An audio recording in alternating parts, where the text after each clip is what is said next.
Hello, friends, and welcome to the show.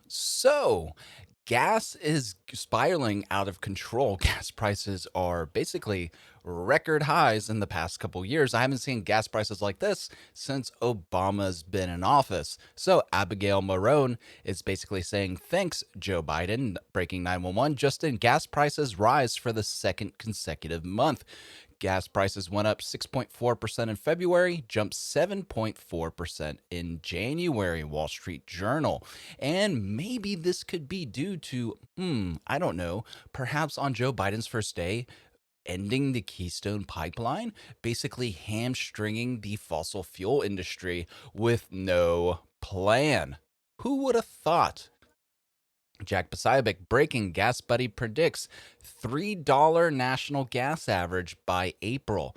So the gas average would increase by over 50% in 3 months? That is bananas. And that is solely Joe Biden's doing. America was energy independent under Donald Trump. And with a stroke of a pen, it is no longer the case. And now we're basically reaping what Joe Biden sowed. We're facing those consequences, and it's going to be bad. Like, I drive a fuel efficient vehicle because I bought my car before Donald Trump was president. So gas was like $3.50 a gallon. So I bought something that got 40 miles to the gallon. And when gas was $1.60 here in Texas, I really enjoyed it because it only cost me a little over $20 to fill up my car. I'd drive for the week, and my basically it was really affordable to have a car. But under Obama, when gas was $5 a gallon when I was stationed in Germany, guess what? There was times where I was like, can I afford gas? Maybe I should ride a bicycle because my pay in the military wasn't that high, and it still cost me like $70 to fill up a Honda Civic. Thanks, Joe Biden. Thanks, Obama. Term 3. Let's jump over to Rep. Dan Bishop. First, POTUS creates a crisis at the border. Then the admin denies the crisis. Now they're asking for your help to clean up the mess they made. DHS Secretary Mayorkas has requested volunteers to help the southern border amid an overwhelming migrant surge. So, not only did they screw the pooch, not only did it go from 9,000 in 2020 total illegal crossings over the Rio Grande Valley, they're now at 100,000 illegal crossings, and it's only the second week of March. Thanks, Joe Biden. I think that's going to just be the recurring theme of this video. It's just a lot of thanks, Joe Biden, because Joe Biden is really screwing the pooch today, folks. It's really bad. So let's jump over to Newsweek.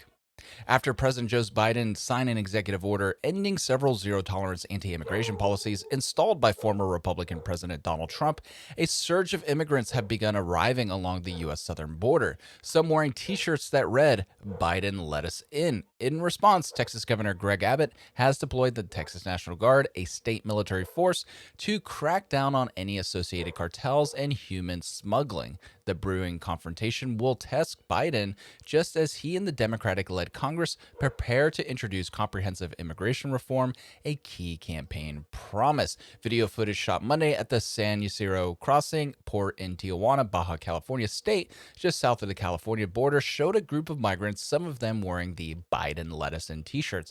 I did a video on that last week, and that's kind of bananas. So here's a tweet from Greg Abbott. Today, I met with Border Patrol officers. Last year, they apprehended about 90,000 people crossing the border illegally in the Rio Grande Valley. This year, that number already exceeded 100,000. I deployed Texas National Guard and DPS to crack down on cartels and human smuggling. So there's wheels there, basically looking large and in charge along the border. I think, on Drinking Bros, they were joking, but I think he should have basically a machine gun wheelchair just in case. You never know. It could be dangerous on the border.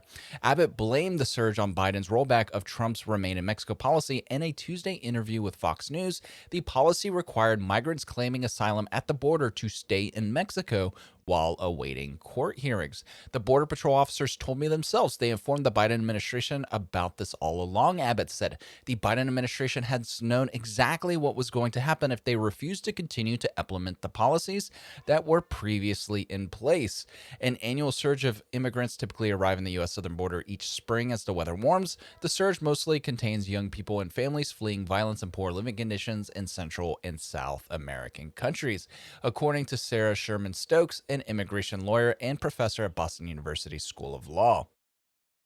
But again, this is crazy. We've never seen people basically wear campaign shirts that say, Biden let us in. You never saw anything that said, Orange Man let us in. Orange Man, we shall squeeze you to make our orange juice. Please let us in. It doesn't make any sense. They believe that Joe Biden is just going to be soft on them. And his responsibility, Joe Biden's responsibility, is to we the people, because we the people elected him into office. I didn't personally vote for him, but basically America writ large, supposedly voted Joe Biden into office. And as the president of the United States, he's supposed to support and defend the Constitution in the United States, and he's not defending the sovereignty of the United States by being soft on immigration. It's just pathetic. So to continue on the trend of just dunking on Democrats today, Cassandra Fairbanks tweeted, I had never seen this before, and it's amazing.